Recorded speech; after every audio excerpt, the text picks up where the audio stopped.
Welcome to a new Apostate interviews, and tonight I have Kate from Bionic Dance. How you doing tonight? Oh, I've definitely been worse. How about yourself? I'm hanging in there. Hopefully not by the neck. I came close a few times this week, but fortunately I managed to dodge it a little bit. So I like to start all my interviews the same way I end them. Could you introduce your channel and yourself a little bit? Yes, indeed. My channel is called Bionic Dance. My name is Kate Farr. Basically, what I do is I look for religious videos where people are being extraordinarily illogical and or stupid and explain exactly why that's what they're being. I try to do it with a certain amount of humor, and some of it is quite snarky and sarcastic, but hey, that's just playing to the audience because people love that crap. Anyway, that's what I do on my channel. I myself am, how do I, so I'm a left-handed adopted multiracial lesbian atheist is what I am. See, I honestly kind of think that the left-handed bit is the more uncommon thing. But yeah. So I'm just out of curiosity, for those who don't know, where did the channel name come from? Well, originally my channel was actually going to be for animation rather than atheism. And sometimes I kind of regret not starting an atheism specific channel, because if I ever have an animation company of any sort, I still want it named Bionic Dance, but it's so associated with atheism now that it's going to be difficult to get people to accept it as just being animation. Regardless, the name itself came from the 80s cartoon show Bionic 6, which is animated, because every time they would start up their bionic powers, they couldn't just put the ring into the wrist thingy.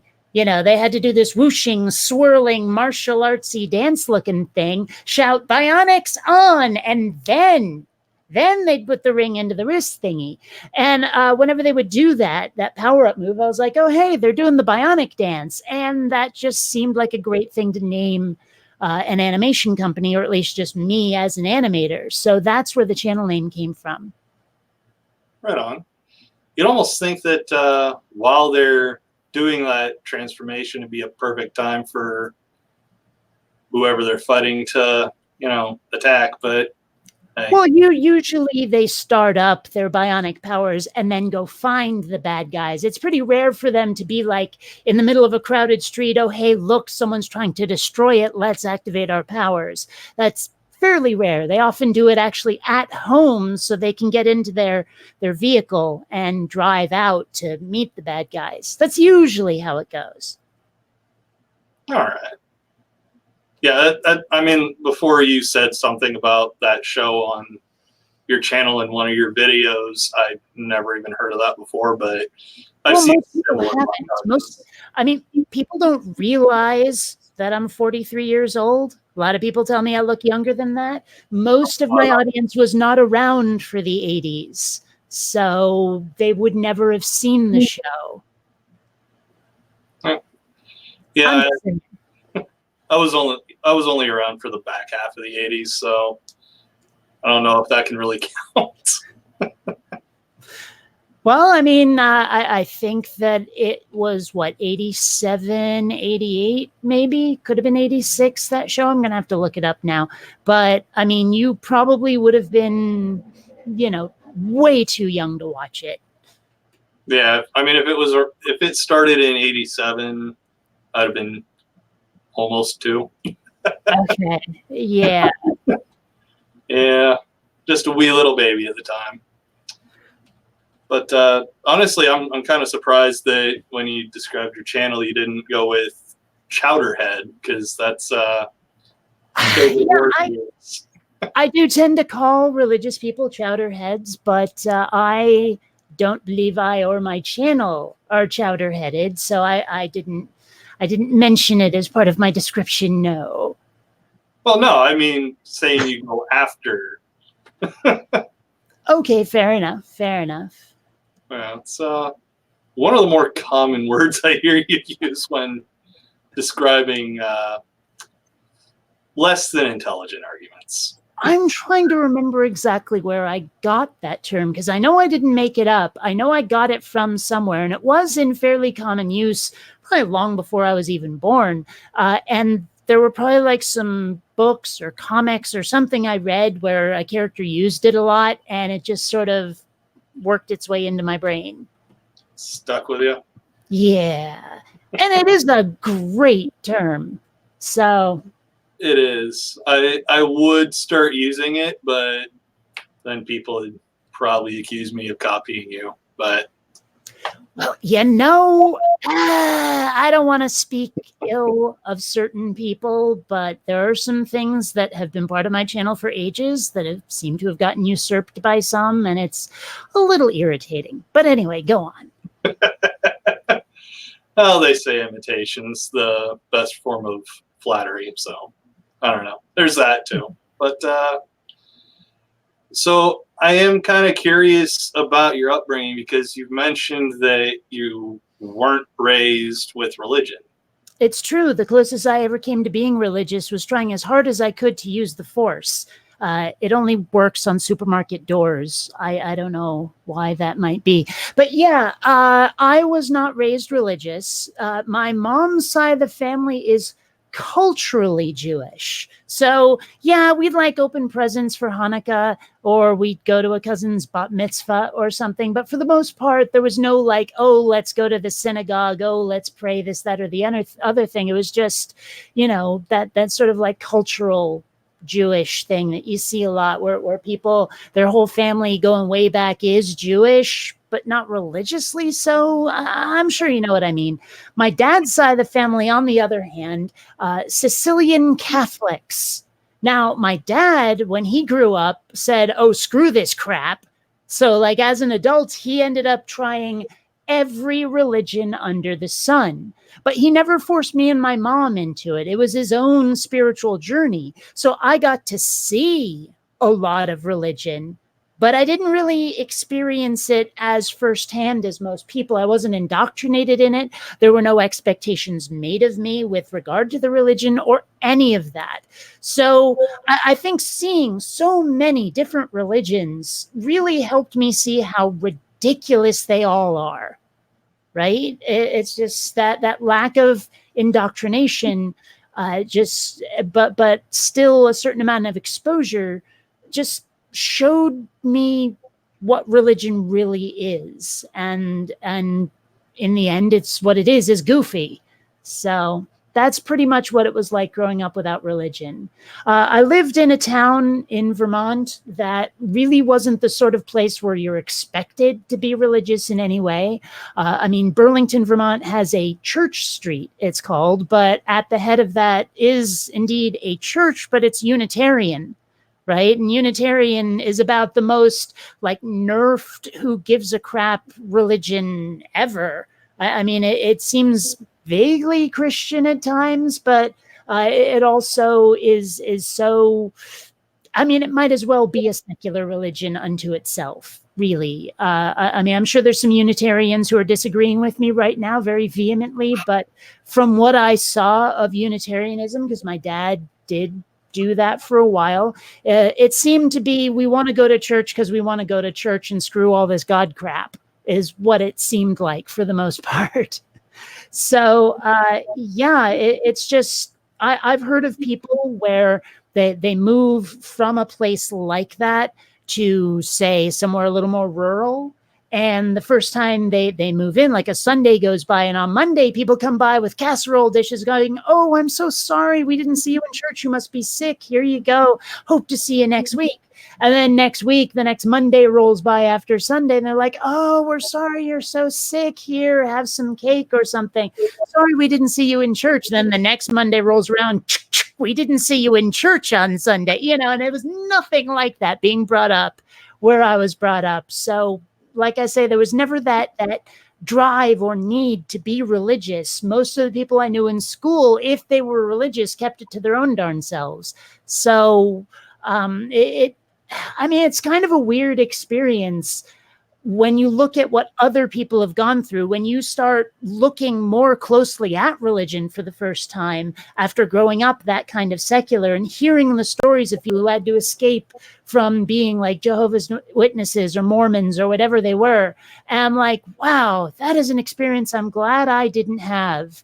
But I hear it so commonly from people now that in a weird way, it's almost like there's a certain part of the atheist community I can't be part of, the sort of like trauma counseling part of the atheist community. It often looks like there's a certain kind of bond there, even if it's unspoken, that people who had to escape religion have like this shared experience that I never will, that I'm glad I don't, but at the same time, it's still a way of being an outsider, if you see what I mean. I kind of do. Yeah, it might be similar to, like the best comparison I can think of is like how people that go to war together like have this close bond for pretty much the rest of their lives. It's probably something similar to that, just sans the massive amount of violence. Yeah, I mean, I live in San Diego right now, and it's a military town. There's like naval bases and stuff. And a lot of the people who attend the atheism booth with me, the ones who help run it, are in the military or have been. And so every now and then someone will come up to our booth and start talking with them about the military. And the next thing I know, they're throwing acronyms around that I don't understand and all this terminology and stuff. And I'm sitting there going, I'll just be over here, guys. Let me know when you want to talk about atheism again. So, yeah, people like us tend to do that a lot. Yeah.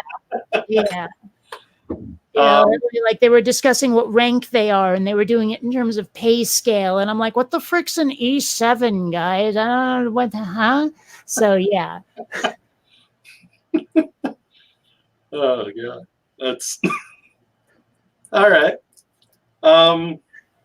So here's something I'm curious about. Since you grew up having this kind of comparative religion thing with your dad sampling from pretty much all of them, do you think that like a comparative religious studies thing where they go like clinically go over this is what this religion believes, this is what that religion believes, this is what this other one believes, do you think that'd do any good? Or you mean taking a class like that? I think it would. I think that the easiest way to become an atheist is to really look at religion, especially the history of it and what people believe now. It's really easy to see like, wow, that's ridiculous, and that's ridiculous. And I think if you're already religious yourself, it might give you that self-awareness you need to realize how ridiculous what you believe also seems to be. At least I would hope so. I mean, again, I'm looking at this from the outside. I just know, like, I mean, because my dad never even really explained the religions he was trying. I just saw them from the outside. And I mean, some of the stuff that he got into, like Siddha yoga, sort of Hindu stuff with a lot of chanting and things and meditation. And I was just like, wow, this is goofy.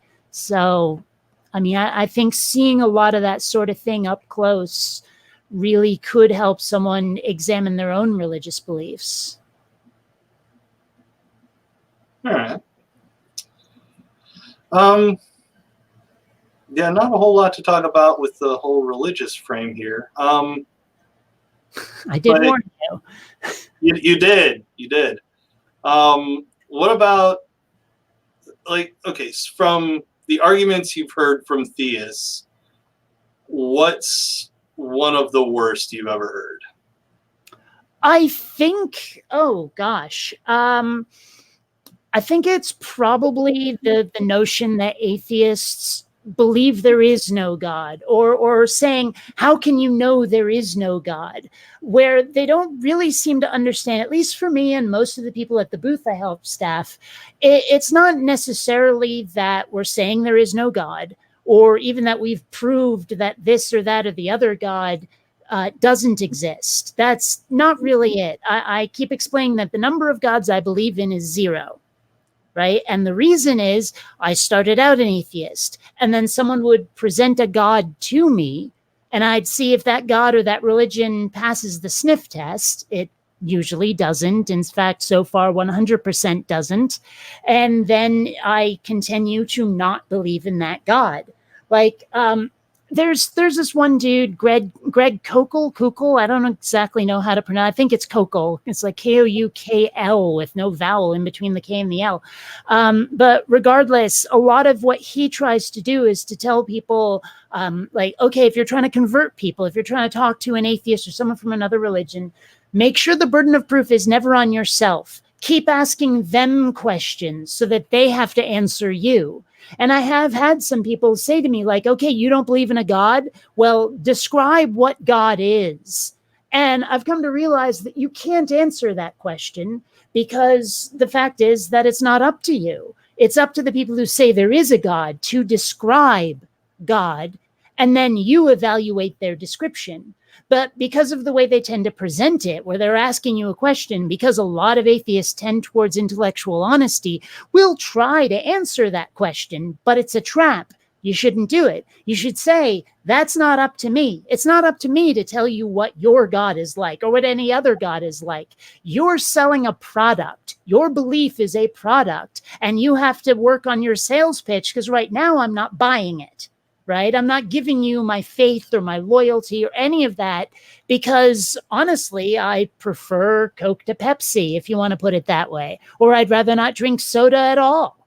And so whenever people try to get you as an atheist to start being specific about like all gods, as if they're not separate individual claims about a God's existence, like I say, avoid that trap. Don't let them do it. It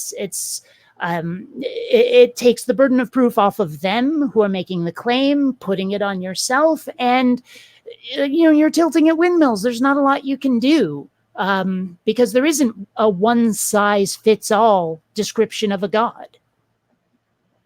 Yeah, it's a pretty unfair framing too, because in the history of theistic religions, you've got gods that range from demigod like Hercules that aren't terribly powerful, but compared to the rest of us, they're pretty damn strong, to like Norse pantheons where each god has its own specialization. Then you've got the boring ass white bread, all powerful ones. Like, I'm so powerful, I can do anything. That's a movie I wouldn't watch. And, I keep trying to explain to theists, or to Christians rather, if your God was not supposed to be perfect, the problem of evil goes away. The whole, like, if God can't be kind to somebody, even though he wants to be kind, omnibenevolent, knows that it's happening, omniscient, and can do something about it, omnipotent, but doesn't, well, then clearly that God, as you've described them, doesn't exist. Now, William Lane Craig is trying to say, well, God is maximally great. It's not that he can do anything. It's that if there is something within the limits of the universe that can be done, now he can do it. But yes, there are some limits because of what the universe is like. And I honestly, that just sounds like trying to retcon so that you can keep believing what you believe without having to admit that, yeah, it contradicted itself. But regardless, I mean, just it always sounds to me like the people who believe in the Abrahamic God looked at the rest of the gods in the world and said, yeah, well, our God has a bigger dick than your God. In fact, our God has an infinitely big dick. So bow down, peasants, is what it's always sounded like to me. And they just didn't think it through, all of the logical implications of claiming that their God is all powerful. All right. So how about the other side of the coin? Bad arguments you hear from atheists. Wow. I mean, I know there are many, and I know I do my best to avoid them as much as I can, but I'm trying to think of any actually like genuinely bad arguments. like logically impossible, logically fallacious kinds of arguments. And I can't think of too many. There are probably a lot of really bad tactics, but not necessarily bad arguments exactly. I think the biggest issue I often have with any debate is when people use imprecise language, when people use language that doesn't allow you to fully describe what you're trying to say, and language which has multiple meanings that allow your opponents to twist what you've said, that kind of thing. That's part of why there's long been a debate now that honestly atheists seem to be largely winning about what it means to be an atheist or an agnostic. Because a lot of the time people would insist, oh, you're not declaring there's no God? Well, you're just an agnostic, not actually an atheist. And the truth is that neither of those, as being like a category with a line drawn down the middle, can accurately describe everyone's position, which is why a lot of us have been insisting that no, agnostic simply means that you don't have sufficient information to say a God is real. And thus I can be an agnostic and an atheist at the same time. That concept seems to be taking root, seems to be actually one that people are acknowledging and accepting now, although it's been a bit of an uphill battle even among atheists. I'm not going to name any names, but I'm sure most of you know who I mean. And it's also part of why I invented the word apistivist, which is basically an apistivist is someone who doesn't use faith to come to conclusions.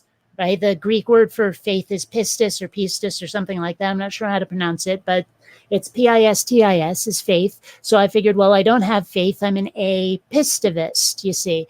Funny thing is, I've been looking online, and a lot of people are attributing the invention of that term to Aaron Ra. And Aaron is a sweetie. Best guy I know, love him to death. And he has in no way failed ever to make it clear that I came up with the word, so it's not his fault. But apparently the rest of the universe has decided that it's Aaron Ra's word. So, oh well, what you gonna do?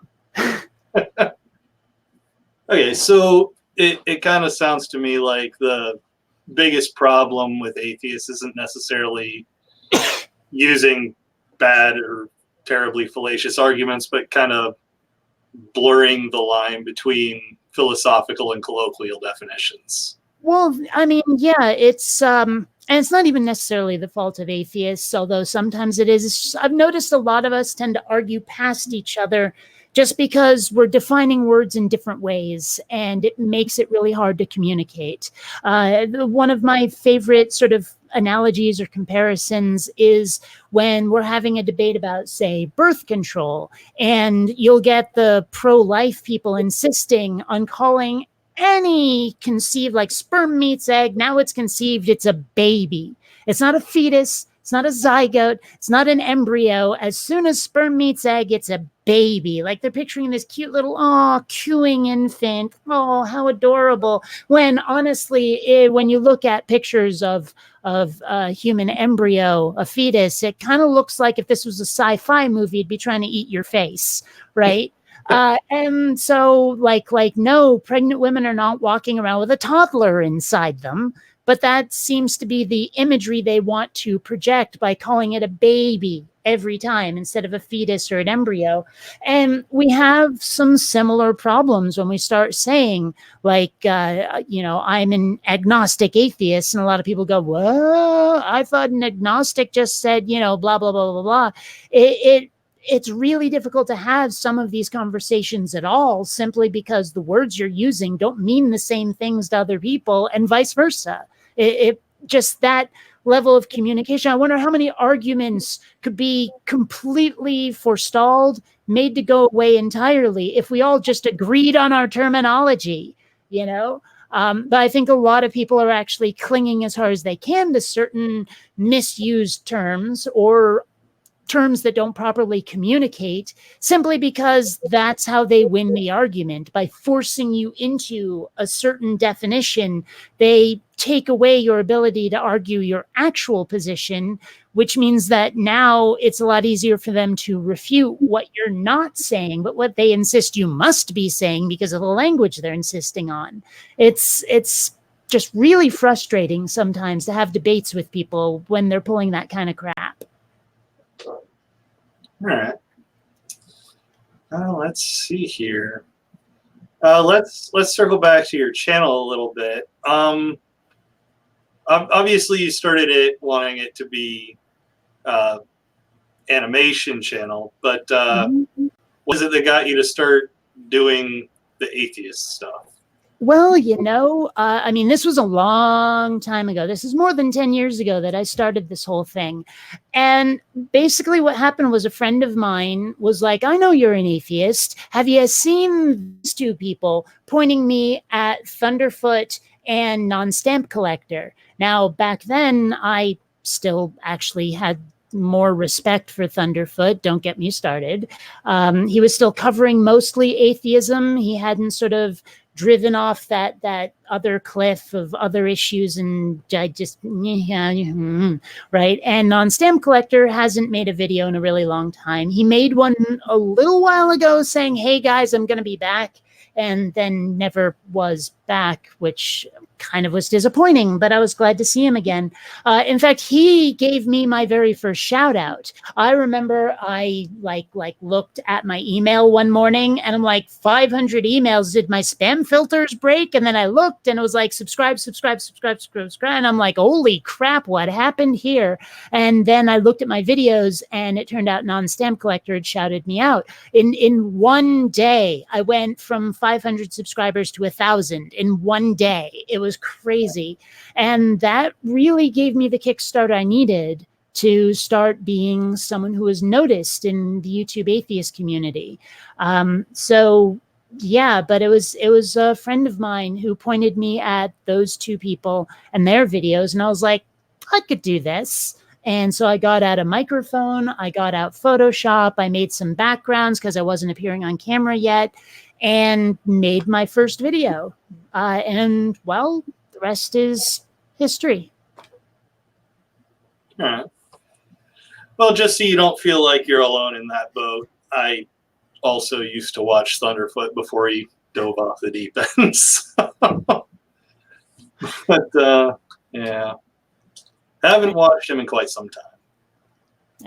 I actually did speak to him on the phone once. I was hanging out with a bunch of other YouTubers, and one of them called him for some reason, and we sort of chatted a bit, but that was, before. So. All right. So, I mean, what do you think the goal of your channel is with regard to the atheisty stuff? Well, I've often mentioned it before that the reason I keep making the videos I'm making is because a lot of religious people use their faith, their dogma, their doctrine as an excuse to treat other people like garbage. I've said it many times on my channel, if religious people can learn to share and play nicely with the other kids, I stop making videos.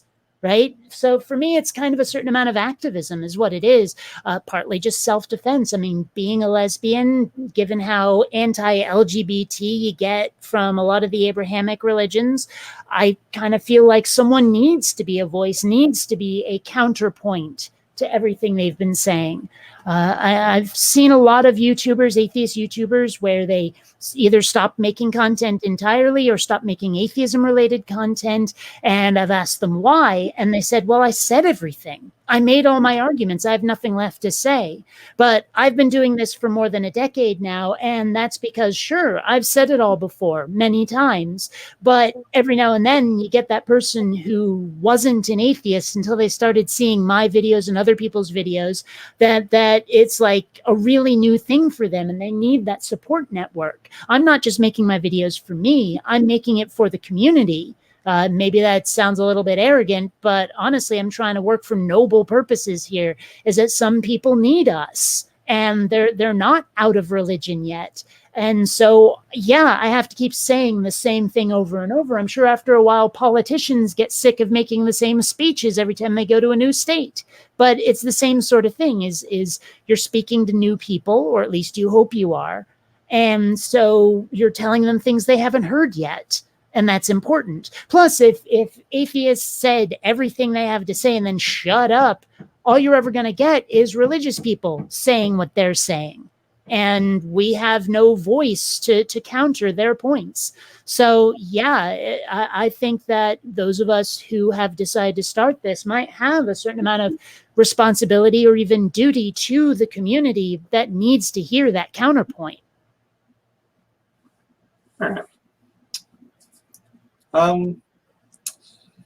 So I'm kind of curious about this, because you do kind of wish that you started a different channel entirely for the atheist stuff. If you could, snap your fingers and go back in time and do that, would you?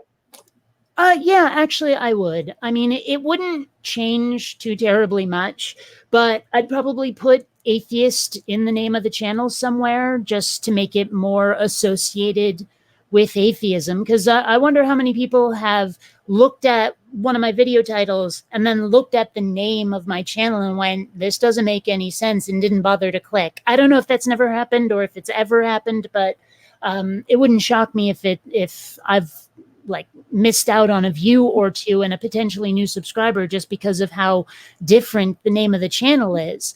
But also, like I said, I'd like to have the name Bionic Dance just be for animation, because that was the original inspiration for the name. So, I mean, yeah, I would do it not out of any kind of shame or anything, but just to make things a little easier, I guess, on anybody who might be looking for atheism content, and for any eventual animation brand I might want to have. Because I am working on some fairly big animation projects right now, and I want to release them under the name Bionic Dance, but the name has associations now, so I don't know if that's even the best idea in the world. All right. So because you can't, do the Thanos snap, would you consider moving your atheism videos to a more aptly named channel and moving Bionic Dance to just being animations? Or I think it's unlikely. I think that's a genie I can't put back in the bottle, honestly. Although I will tell you this much, a lot of people are getting very, very frustrated with the way YouTube is behaving these days, especially with regard to demonetization of videos, because of things like the tag atheism being in there somewhere. And so I think that a lot of people might actually start trying to migrate off of YouTube at some point if they don't get their act together.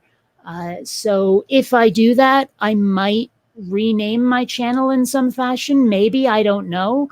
But at the moment, that's just pure speculation. I have no actual plans to move off of YouTube. Not yet, if ever. But if I do. Okay. So do you have anything that you've done, like any videos or series that you're particularly proud of doing?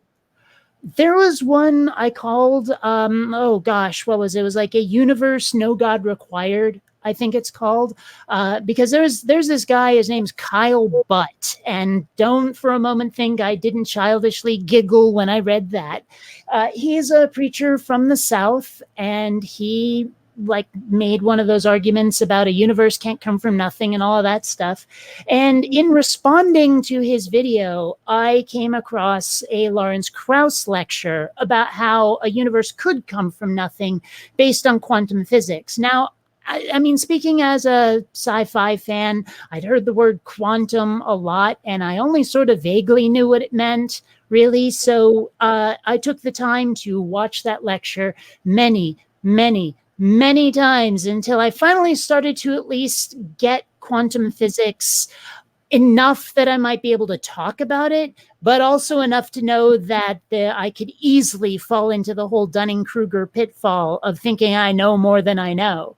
But it was enough to be able to explain the shape of the universe, the sum total of the energy in it, and all of that in my video, basically putting what Lawrence Krauss said into even more layman's terms for people watching. And I was really, really proud of that video. By the time it was done, I honestly wanted to start studying to become a physicist. And if I wasn't deep into animation, I might legitimately consider trying to go to school for that. So, like I say, very proud of that video. All right. And by the way, I very visibly started laughing a little bit when you said Kyle Butt's name. I noticed. Yeah. It's gosh, how could anyone not want to change that? You know, like the family has to realize, wow, this is a terrible name. Our child is going to be teased. I don't know. I'm sure growing up, Mr. Butt was the butt of many jokes. I'm sure he was. One thing that's kind of funny, I mean, my last name is Farr, and like I was raised by hippies, quite obviously hippies when I was younger, so I got a lot of far out, man, but no one ever said Kate Fart. And I'm really surprised by that. You'd think that would be where the kids would go first before the hippie thing, but apparently not. Apparently far out, man, was much more the humor that people saw in my last name. I was a little surprised. Well, let's see. If I had to take a guess, I think that your last name is German. No, No? actually, no. It's actually Elvish. I know. I said I was raised by hippies. I came this close to being named like Moonbeam or Sunshine or Peace, Love, Dope or something. This close. At the last minute, saner heads prevailed. But wow, right? Now, my mom kept her last name. And so my dad's last name is Italian. My mom's last name is Jewish. And my last name is Elvish because, again, raised by hippies. Right? So no one in my family has the same last name. And yeah, don't get me started. Anyway, yeah, not German. No. Although one thing that's kind of funny, my doctor's office has one of those automated, like I'll call you to remind you of your appointment robocaller things. And it has on occasion called me Kate Fahrenheit. Apparently, if you put in FAHR, it will assume that's an abbreviation for temperature. That's I enjoy that. Wow. Yeah, I was gonna say if your last name was German, I'm pretty sure it's the German word for drive or go. I don't remember which. Oh, like Farfurtnugen. Right. Okay. Or It's anyway. Yeah. Elvish? Yeah, it's an Elvish soul name. It's a thing. I'll explain some other time. I don't want to get into it. You could probably do a whole video just on that. Might not be a terribly long one, but it's doable. Well, one thing that's kind of funny, I don't know if you're familiar with the video game series Star Control. No. No? Okay. I mean, Star Control 1 was okay. Star Control 2 was freaking epic. And Star Control 3, the less said, the better. But they recently put out, like a year or two ago, a game called Star Control Origins that is so much closer to what the second game was. And I got to chatting with the developers a lot because they were on the Steam forums and they saw how much I loved Star Control and actually gave me a free copy of the demo when it was out.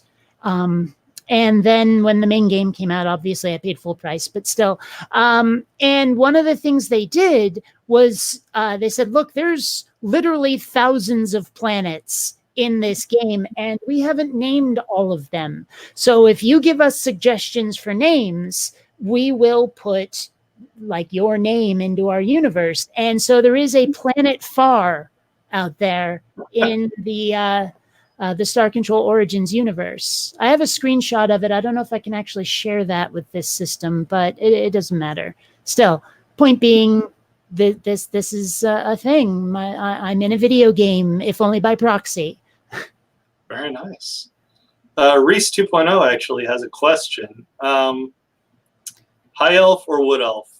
Well, I honestly neither.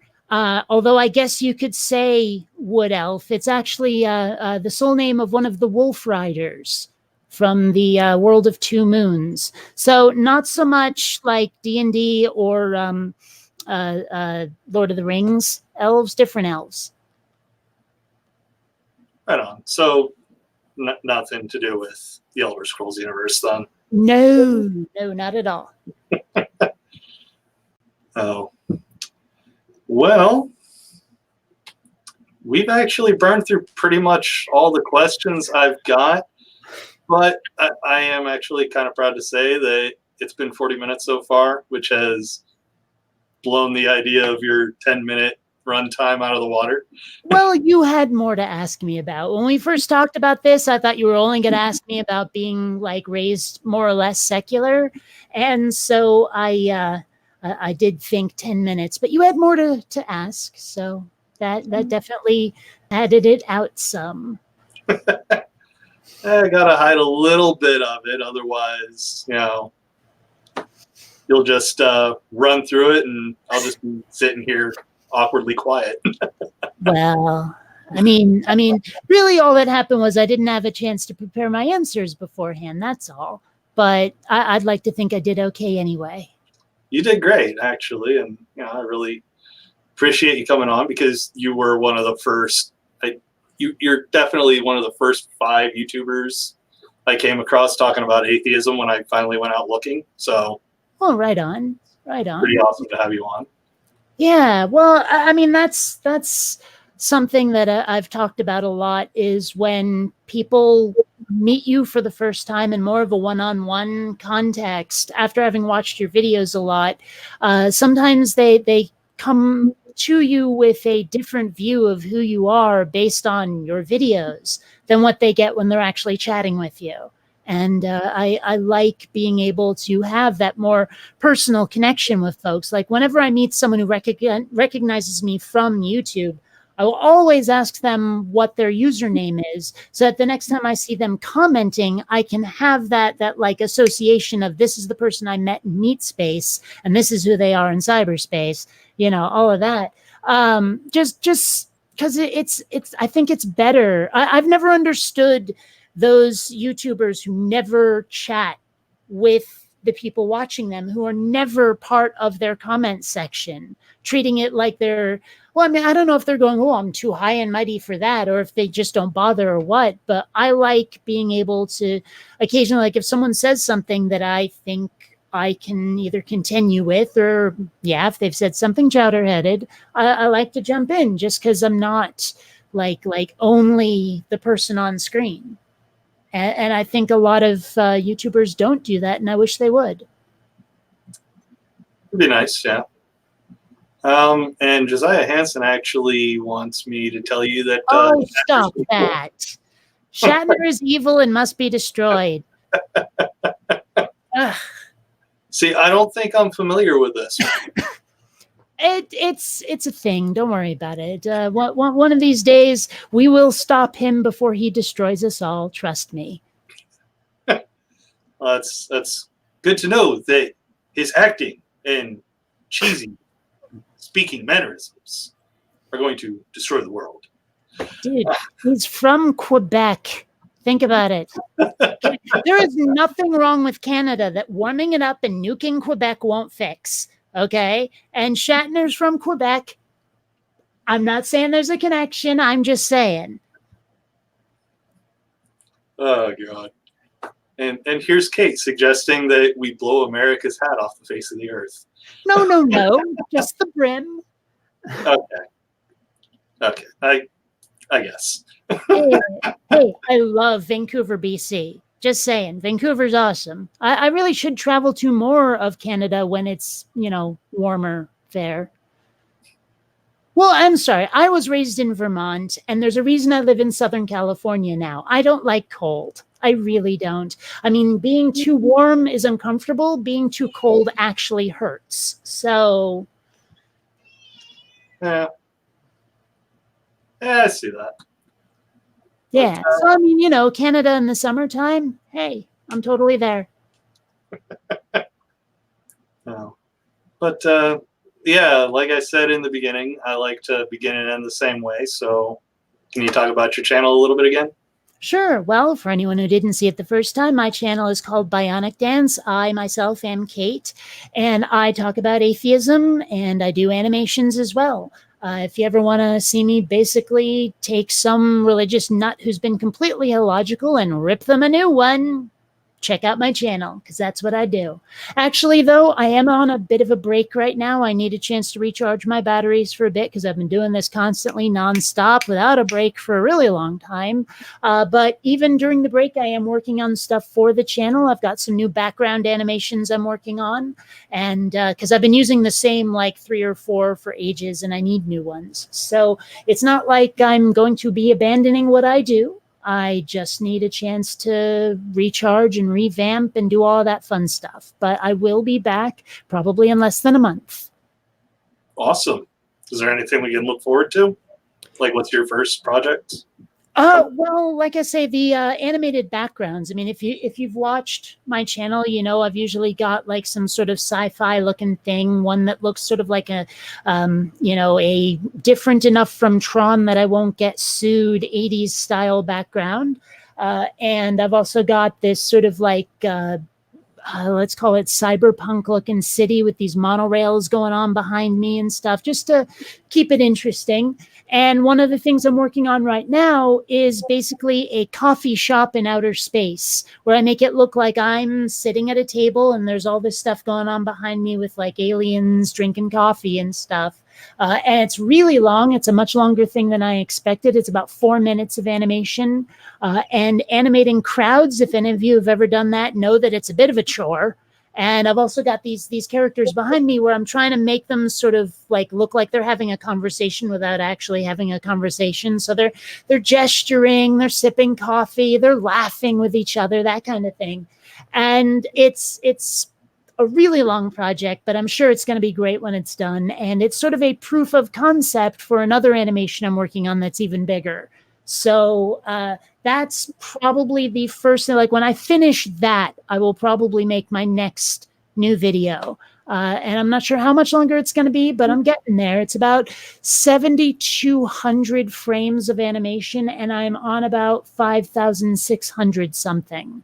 So, yeah. See, I particularly like the one where it's like you're captaining a starship. Yeah, that one. I keep meaning to revamp that one. That's some of my like older models, and I can do so much better now. So I've been thinking about revamping that one as well. All right, right on. Well, thanks for coming on. I really appreciate it. Sure, no problem. I had a good time. All right, it's great to hear. So, yeah, everybody, you will find links to Kate's Patreon, Twitter, and her YouTube channel down in the description. Definitely click all 3 of those and support however you can, because, I mean, she's 5,000 animations through 7,200 or so. Well, and frames. that takes, frames, yeah. And that obviously takes time and a lot of work. So if you can support her, fantastic. You'll also find links to all my stuff down in the description as well. I'd appreciate some support too. And just so you know, my Patreon is set on a per video basis rather than per month. So you only pay if I put out content, just to keep it fair. There you go. All right. So, yeah, great talking to you. And everybody, if you're watching, if you enjoyed the interview, go ahead and please leave a like, and definitely head over to Kate's channel, watch some of her stuff, and subscribe. But until then, take it easy, everyone. We'll see you in the next one. Catch you like the plague.